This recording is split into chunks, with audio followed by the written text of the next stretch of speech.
What about the Anti-Federalists?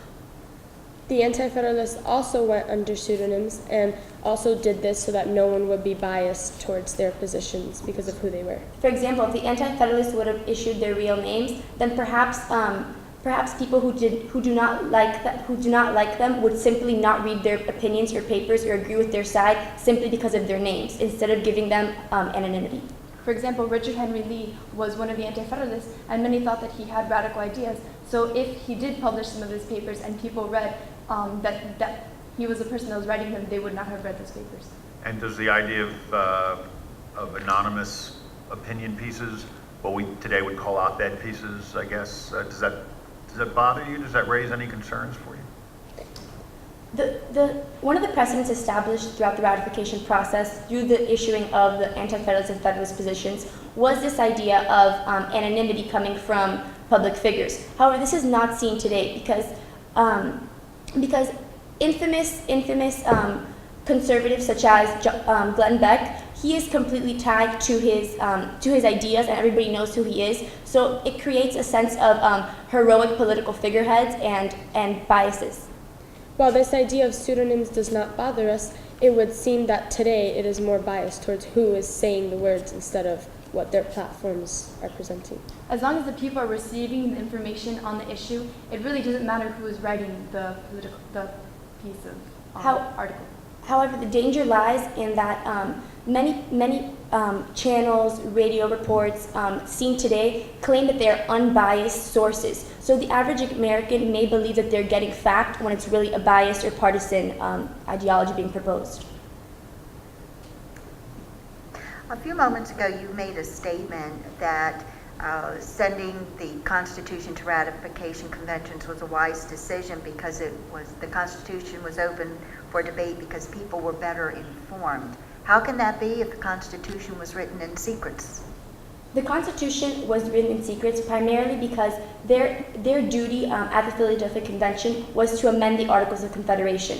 And the reason that they held it in secret was that they knew that if they would have told the people while the meeting was taking place that they were going to rewrite an entire constitution, an entire new form of government, then riots such as Shays' Rebellion or other protests would have taken place there when they really weren't establishing a new constitution or a new government. They were just making a plan to present to the people for ratification. The people became more educated once they published the Federalist and Anti-Federalist papers, explaining to the public the provisions they were presenting to them in the Constitution.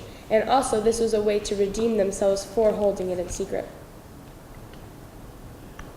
What role did slavery play in the ratification process? Slavery is not specifically mentioned in the Constitution, and during the Constitutional Convention, both slavery and anti-slavery delegates had to make concessions on that issue so that ratification would be possible later on.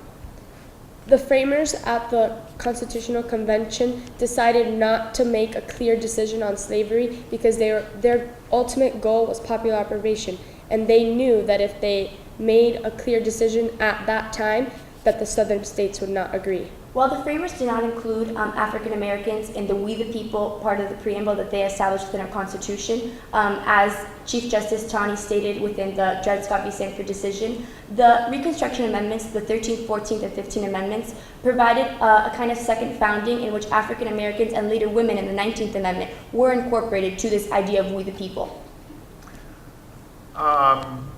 We have 27 amendments that have been proposed by Congress and ultimately ratified since the ratification of the Constitution. What precedent was set by the ratification of the Constitution, or better, what process was used in the ratification of those 27 amendments, and how did they resemble or conflict with the process that was used for ratification of the Constitution? The process used under the ratification of the Constitution was to have the ratification be consented by the people, such as the amendments have been consented by the people. If the people consented to the Constitution, they also have to consent to an amendment to that Constitution as stated in Article 5.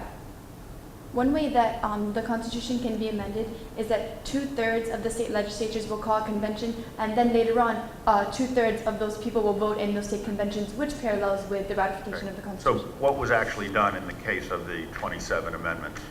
It was not only one amendment, which was the 21st. which 21st, which repealed prohibition, was actually ratified by the state legislatures. However, just because no amendment has gone before the people themselves in state conventions does not mean that it is not under the consent of the governed or is not reflective of the ratification process in 1787. It just so happens that all the 27 amendments have been initiated by Congress. The framers wanted to make sure that it was difficult but not impossible for them to make amendments to the Constitution. Therefore, the amendments made would not be based on the whims of the people.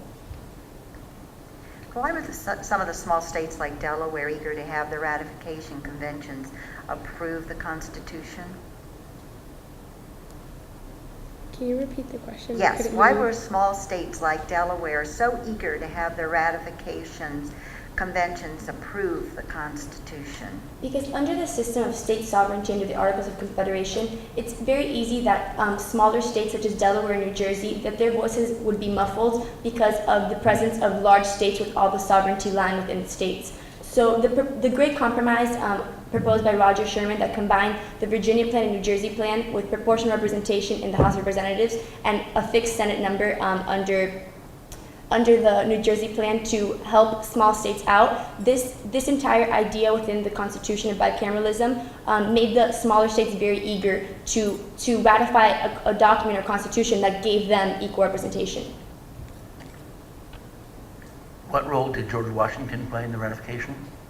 George Washington played an immense role in the ratification of the Constitution because he was such a well-known political figure and the people really had held reverence for him. They did not see this Constitution as a naked grab for power. They saw it as merely a way of amending a government that was faulty and creating a new one that would make the nation better.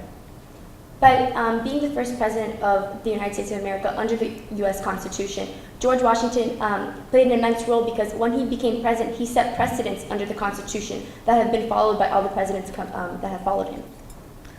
What do you think the Anti-Federalist best argument was? The Anti-Federalist best argument was the lack of Bill of Rights that the framers were presenting to the people without the Constitution. It is seen after when the first Congress that convened once the Constitution was ratified that they had to create a Bill of Rights. Some states did not choose to ratify the Constitution until the promise of a Bill of Rights was included. In cases such as Griswold v. Connecticut and Lawrence v. Texas have showed that this implementation of a Bill of Rights, however, has been essential to the preservation of our liberties. What role did newspapers play in this debate? You're not going to have much time for that. Are we done? Okay. Good answer.